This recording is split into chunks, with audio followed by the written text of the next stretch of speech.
Hi, this episode is all about zucchinis, from seed all the way through to harvest. I'm Robin, and I've been filming my small permaculture garden for the last year. And this week, it's all about this wonderful plant that is essential for any summer veggie patch and also for summer cooking. It is fairly easy to germinate and grow. The drama happens at the height of the season when it's all on and you need to harvest almost every day, or you end up with big zucchinis like this. This variety is called Gold Max, and it's a round-shaped golden zucchini. I'll also review this zucchini as part of the episode. So let's get started with the seeds. The plant is quite easy to germinate, and you usually see some green shoots within about 7 to 10 days.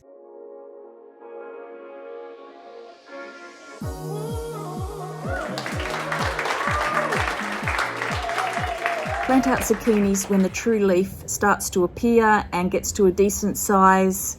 These are ready to plant. I use seed raising mix for the seeds, and I keep the soil quite moist but well drained and not boggy. I tend to germinate my seedlings inside and bring them out after the last frost, sometimes on a hot sunny day, but they do need protecting from pets and other misadventure. Zucchinis don't like frost, and so if you're in a cool climate such as mine, you need to wait until after the last frost before you put them in the ground. The zucchini plant likes full sun, a rich soil, and they grow at least 1 metre squared. I prepare the soil by digging in quite a bit of compost at the beginning of the season, and then I occasionally water with a liquid fertiliser throughout the season. The zucchini plant needs a fair volume of soil, but it does grow reasonably well in a largish container and does very well in a raised bed, but best in the ground, I find. You probably only need 2 zucchini plants for an average size family, and I've obviously planted way too many, and that's because I accidentally wet the seed packet and they wouldn't have kept, so these can be gifts. Zucchinis are pollinated by bees. You might find at the beginning of the season you only have male flowers, but if you wait a little bit, the female flowers start to emerge. Avoid the issue of not having enough bees to pollinate your flowers by growing a lot of other flowers in and around your patch, although you can manually pollinate the plant using a brush between the male and the female. The male is the one without fruit at the base. So the zucchini story starts at the beginning of spring. There's so much order, you feel in control, you've planted out your seedlings and they're looking fantastic, and then suddenly the weather warms up and they need water. The bugs are munching. Mine tend to stay healthy until about mid-season, and then some mildew starts to set in. Probably how I'm watering it. If you can avoid wetting the leaves, it does help. And this is the first year really I've seen these vegetarian leaf munching ladybugs, which did do quite a bit of damage. The yellow ladybug is a good guy and it's eating the mildew, but the veggie ladybug did wreak a bit of havoc. If you are more real estate challenged than me, you can actually prune the zucchini back a little bit just by cutting off excess leaves if you find that the plant is starting to crowd out other plants. For insect issues, I tend to sit back and wait to see what happens. I don't use any sprays, organic or non-organic. The main insect control that I do is hand pick, but I do run my chickens through the patch.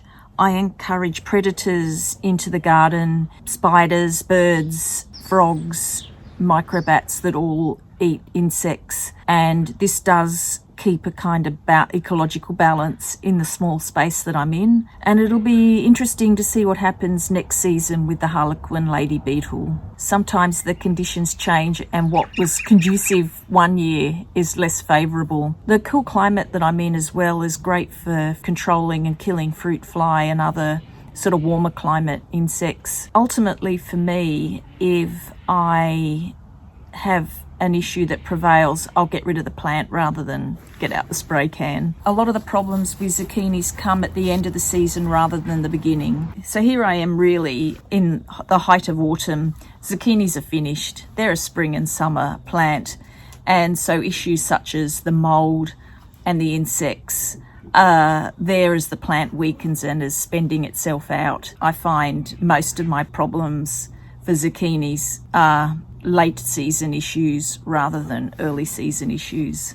The golden zucchini that I filmed a lot of over the season was called Zucchini Gold Max, and it was very nice because it didn't get very big. It was incredibly prolific. Even when it did get big, it was still a very tasty zucchini. I gave bags of those zucchinis away over the season, and it was just one plant. I used it as best as I could. When they got very big, I gave them to the chickens who really like the seeds, and it's very healthy for them. And in the end, I will grow Zucchini Gold Max again, and I will likely have a go at saving the seeds from my last zucchini as I'm now preparing for my winter garden, and I'm clearing out the last of the tomatoes and zucchinis. I use the tail end of my zucchinis for my favourite zucchini fritters, and I made a soup and some stock.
For my last 3 zucchinis, I saved for 92-year-old artist Joyce and myself to look at them in a different way and paint and express our love for the zucchini of this season with some art.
Thank you so much for watching. Thank you for all the subscriptions, and I hope to see you in the next episode.